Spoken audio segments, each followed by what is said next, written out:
I've got a riddle for you. Who's obsessed with questions but not answers, finds peace in violence and wants to proclaim his brilliance but can't tell a soul? The answer is Batman's most underloved villain, the Riddler, of course. While the Joker gets all the Oscars and origin films, poor Riddler often gets relegated to secondary villain status. It's a tragic fate for a character who's just as nuanced as any of Batman's more famous foes. Now that there's a new Batman movie on the way, perhaps he finally will. So before that movie arrives, let's analyze the master of questions himself. Here's everything you need to know about Batman's most devious villain, the Riddler.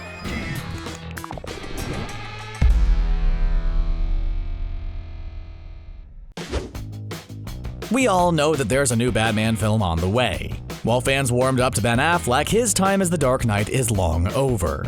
Now it's time for Robert Pattinson to take over the role, because who doesn't watch Edward Cullen sparkle and think, man, that guy needs to be Batman? Not much else is known about the Matt Reeves film so far. We know that Zoe Kravitz will play Catwoman and that several villains will appear alongside her.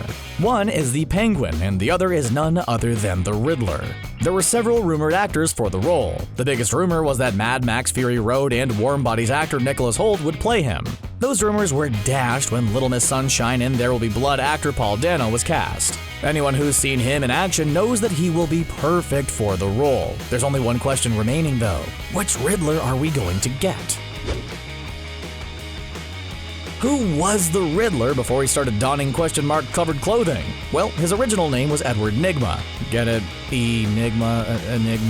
That's subtle. This was changed to Edward Nashton because that's, a little less ridiculous. When young Edward was a child, his teacher announced a contest among the children as to which one could solve a puzzle the fastest. So he broke into the classroom and practiced each one so he could win.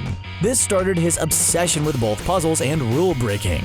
Later, this obsession transfers to Gotham's biggest mystery, the Batman. He starts terrorizing Gotham just to get to the hero. His first appearance in Detective Comics number 140 depicted him taking over a giant electronic crossword puzzle to lure Batman and Robin in. While he may not have been able to finish Batman, it did start his lifelong passion of battling wits with the Dark Knight. Hush is one of the best stories in Batman history. It depicts Batman going up against a mysterious bandaged villain who brings in all of Batman's adversaries into one plot. The story features Joker, Two-Face, Poison Ivy, Catwoman, Clayface, and even Superman, all drawn by beloved artist Jim Lee. While the identity of Hush is eventually revealed to be a minor character from Bruce's past. That being said, it's obvious that Hush didn't have enough intelligence or connection to pull such a feat off. Batman then confronts the Riddler and finds out that he helped Hush pull off the plan. Nygma reveals that he had contracted a deadly disease. Once he was cured of the ailment, he had the clarity to figure out Batman's identity. Instead of freaking out about this revelation, Batman takes it pretty well. By his logic, a riddle that everyone knows the answer to is worthless, so Nygma wouldn't dare to tell anyone of his greatest triumph. This revealed the ultimate tragedy of Nygma's character. His entire life was spent obsessed with figuring out who Batman was. Then when he finally does it, he can't tell anybody, or it would have no value. So he'll never get credit for being Gotham's most brilliant villain. The DC Comics continuity was completely rebooted in 2011 with DC's New 52.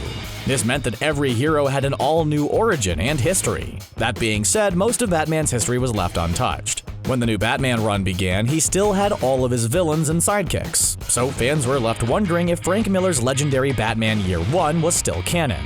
Scott Snyder answered that with his epic retelling of Batman's first year, Zero Year. This comic was a much less grounded interpretation of Batman's freshman year. It featured a new take on Riddler's origins. In this version, Edward Nygma was actually an employee of Wayne Enterprises. As head strategist for the company, he was in charge of trying to get Bruce Wayne back into the fold. Then he tried to kill him because of course he did. After Bruce discovered the criminal dealings Nygma had involved the company in, the villain resigned his post. Then Nygma revealed his ultimate plot by detonating an EMP device that took out all of Gotham's electricity. Eventually, Batman defeated him, but not before he cemented himself as one of Gotham's greatest criminals. There was one riddle that this origin story didn't answer though. How could Batman teach 4 Robins, have his back broken by Bane, and combat several generations of villains in under 5 years? That's one riddle that even the most die-hard Batman fans have yet to answer. There's no denying the fact that Riddler often gets relegated to the status of a minor Batman villain instead of a major one. Often, Riddler is thought of as a poor man's Joker. The two are both thin psychopaths who are fascinated by childish word games. One obsessed with jokes and the other with riddles. Writer Tom King used that prejudice to make one of the greatest Riddler stories ever told. The War of Jokes and Riddles tells the story of Batman's greatest shame during his second year as the hero. This story features a darker take on Riddler. He arranges a meeting with Joker where he tells him that if either of them kills Batman, the other would be disappointed. So he offers to work together with Joker to kill him. Joker answers by shooting him in the stomach, because of course he would. We thought Nigma was supposed to be smart. Instead of giving up his villainous life after so traumatic an experience, he cuts the top of a question mark into his chest. This makes the bullet scar the question mark's period. This moment sparks the conflict between the two villains. Both assemble an army of Gotham's greatest villains and sets them against one another.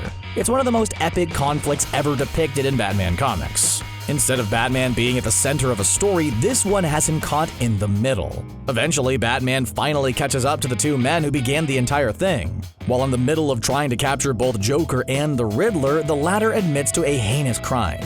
He tells Batman of how he killed Kite Man's son. Yes, this story features Kite Man, and it's awesome.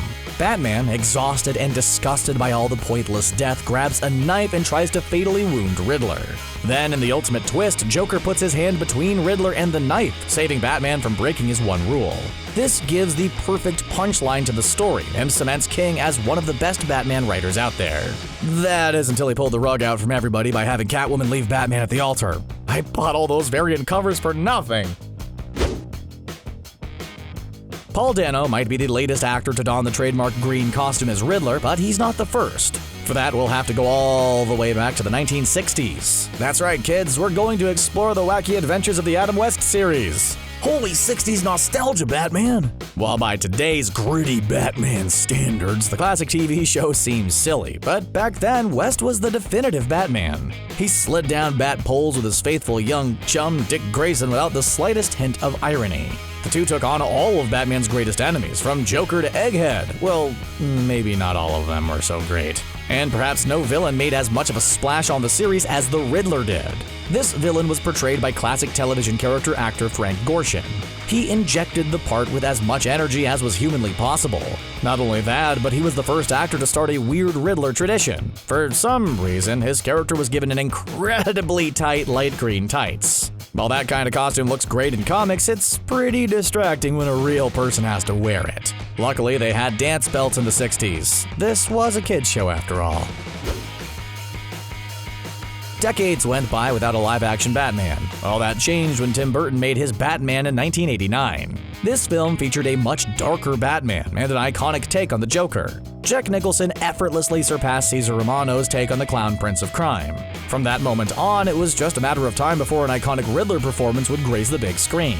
While fans certainly weren't disappointed when one of the 90s biggest stars, Jim Carrey, was cast as Nigma for Batman Forever, he seems to take Gorshin's high energy level as a personal challenge. It probably took him 20 cups of coffee a day, but Carrey managed to be about as energetic as humanly possible.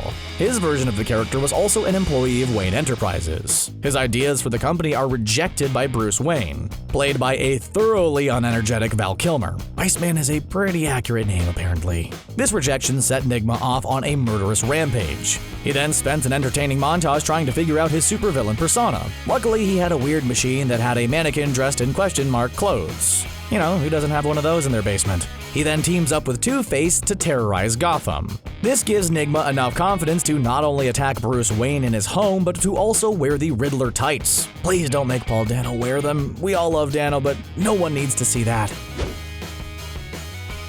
Riddler made his way back to the small screen in 2014's Gotham. This version of the character, played by Corey Michael Smith, was a forensic scientist for the GCPD. It's slowly revealed over the course of the series that he has an alternate persona with a penchant for violence. This persona is, of course, the Riddler. He eventually embraced this persona and became the supervillain we know him for. Though he was briefly frozen by Mr. Freeze, he is seen in the final episode doing dastardly deeds with the Penguin. In the end, he's captured by the newly minted Batman. Hope he enjoyed that, because it will not be the last time. In 2009, developer Rocksteady made gaming history with their legendary Batman Arkham Asylum. While it featured Batman facing off against most of his greatest foes in Gotham's famously ineffective prison, Riddler was not there. He did feature in the background as there were dozens of Riddler trophies gamers had to solve complex puzzles to find. This continued through the other games in the series. In Arkham Knight, you finally get to bring the villain in. What's ironic is that after you beat the game, Batman reveals his identity to the world. Once you go back and see the Riddler after this, he tells you that he doesn't believe the Bruce Wayne lie. This depicts a completely different tragedy for the Riddler. This one is so obsessed with the question of who is Batman that he rejects the answer entirely. If he isn't the one to solve it, then it has no value. Many fans think that the Batman characters depicted in Batman the Animated Series are their definitive versions. Like other Riddlers, this one begins in a menial job. He works for a video game company that does not respect him. After he's fired, he goes on a typical rampage. The show really shows the tragic nature of his insecurities conflicting with his narcissism. He wants desperately to prove that he's brilliant, but knows that he's destined to fail. There have been many animated versions of his character since, but none even compare. And there you have it, everything you need to know about the Riddler. Are there any great Riddler facts that we left out? Let us know in the comments below, and don't forget to like and subscribe.